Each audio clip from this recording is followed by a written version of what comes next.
ঈদের মাঝে আমাদের কাজ ভালোই হয়। সারা বছর মনে করেন পাইকারি টাইকারি অর্ডার মিলাই করি, কিন্তু ঈদ আইলে আমাদের কাজ ভালো হয়। এই বললেই অনেক দূরের থেকে মানুষ আসে, গাউসিয়া, মাধবদী, শেখারচর, বাবুরহাট, এখানের কাস্টমারই আমাদের এখানে বেশি। এটা তো আমাদের আগের থেকে এই দোকান, এখানে ডোগরিয়া এই যে জারতলা বাজার, এখানে আমাদের দোকান নয় যে নেবের থেকে আসে, নতুনদি শহর থেকে আসে, শহরের থেকে আসে, এবং কি শিবপুর থেকেও কাস্টমার আসে। কুরবানি ঈদের সময় আমাদের চাপ থাকে, কাজ ভালো হয় বললেই মানুষ আসে। এখানে সব কিছুর দাম বাড়তি না, কয়লার দামও বাড়তি বেশি।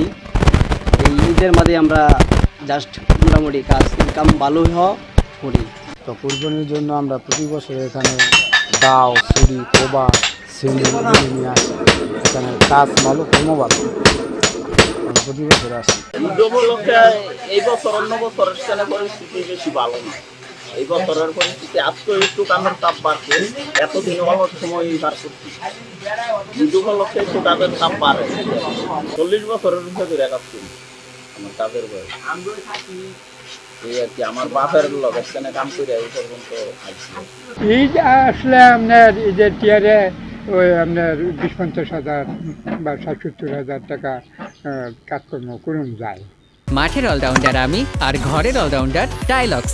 টাইলক্স টয়লেট ক্লিনার, ক্লিন মানেই টাইলক্স। গৃহস্থের পুরান দাউ বডি কাছে এইগুলাই ওই চাপাতি এই সমস্ত কাজকর্ম করাই নেয় বেশি। এই সময় আবার নতুন দাউ বডিও নেয়। দাও, বডি, ছুরি, কুরবানি জামাল আছে সবই বানায়।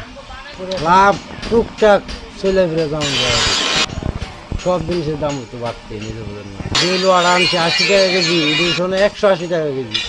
যে কয়লা আনছে 30 টাকা টিন, ইডিশে 80 টাকা টিন। পুরানো করাইতেছে, নতুন নিতেছে। কর্ম বাপ দাদারা ঘুরে আইছে, আমরা না ঘুরে আইছি কর্ম। প্রান্তিক লগ্ন থেকেই ক্ষুদ্র এবং মাইক্রো এবং কুটির শিল্প নিয়ে কাজ করছে। এরই ধারাবাহিকতায় আমরা কুটির শিল্প নিয়ে কাজ করছি। আর নরসিংদী ডিস্ট্রিক্ট জেলা কার্যালয় কুটির শিল্পকে পৃষ্ঠপোষকতা করছে।